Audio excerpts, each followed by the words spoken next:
जय हिंद दोस्तों, मैं दिलीप कुमार। आज हम लोग पढ़ेंगे क्लास 10th के गोधली बुक का पहला चैप्टर का सब्जेक्टिव क्वेश्चन। पहला चैप्टर का नाम है श्रम विभाजन और जाति प्रथा। इस चैप्टर का हम लोग सब्जेक्टिव क्वेश्चन इस वीडियो में पढ़ेंगे। पहला क्वेश्चन आता है इस वीडियो में। इस चैप्टर में लेखक किस विडंबना की बात करते हैं, विडंबना का स्वरूप क्या है। तो इस क्वेश्चन का हम लोग इस वीडियो में परिभाषा देखेंगे। परिभाषा है, लेखक के लिए विडंबना की बात यह है कि इस आधुनिक युग में भी जातिवाद के पोषक की कमी नहीं है। यानी कि लेखक किस विडंबना की बात करते हैं, विडंबना की स्वरूप क्या है।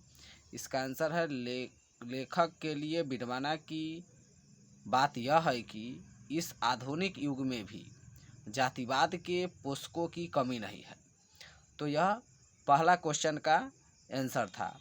इस वीडियो में हम लोग 4 क्वेश्चन पढ़ेंगे, जिसका पहला क्वेश्चन यह था। दूसरा हम लोग देखते हैं, दूसरा क्वेश्चन है जातिवाद के पोषक उसके पक्ष में क्या तर्क देते हैं। यह दूसरा क्वेश्चन है इस चैप्टर का।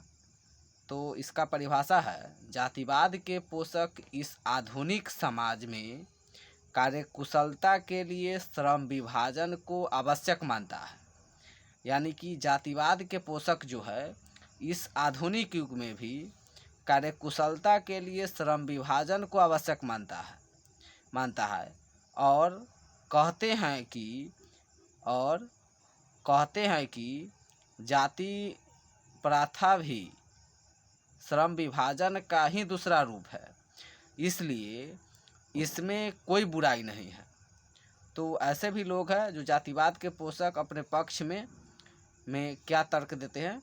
तो जातिवाद के पोषक इस आधुनिक समाज में कार्यकुशलता के लिए श्रम विभाजन को आवश्यक मानता है और कहते हैं कि जाति प्रथा भी श्रम विभाजन का ही दूसरा रूप है, इसलिए इसमें कोई बुराई नहीं है। तो यह दूसरा क्वेश्चन का परिभाषा था।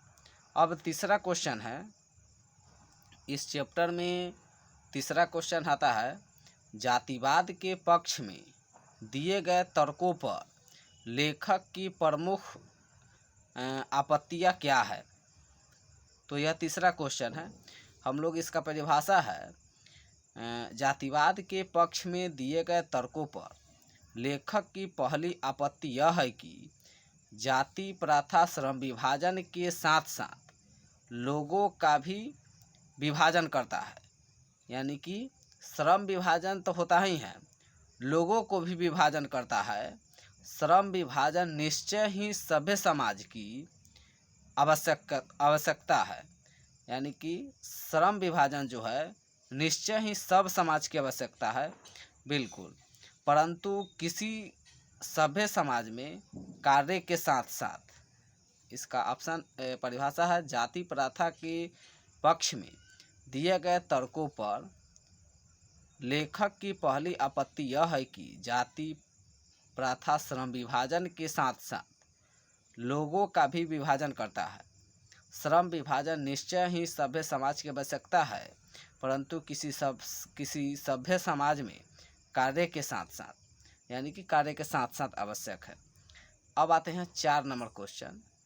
क्वेश्चन 4 है इस चैप्टर में। चौथा क्वेश्चन है, जाति प्रथा भारतीय समाज में श्रम विभाजन का स्वाभाविक रूप क्यों नहीं कही जा सकती। तो यह चौथा क्वेश्चन है। इसका परिभाषा है, भारत की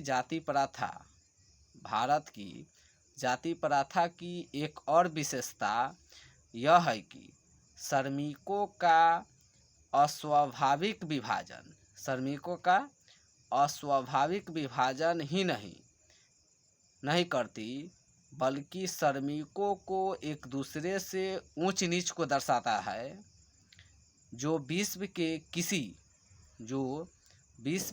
किसी समाज में नहीं पाया जाता। तो यह श्रम विभाजन जाति प्रथा का यह 4 गो सब्जेक्टिव क्वेश्चन है। तो इस वीडियो में हम लोग इतना ही देख लीजिए।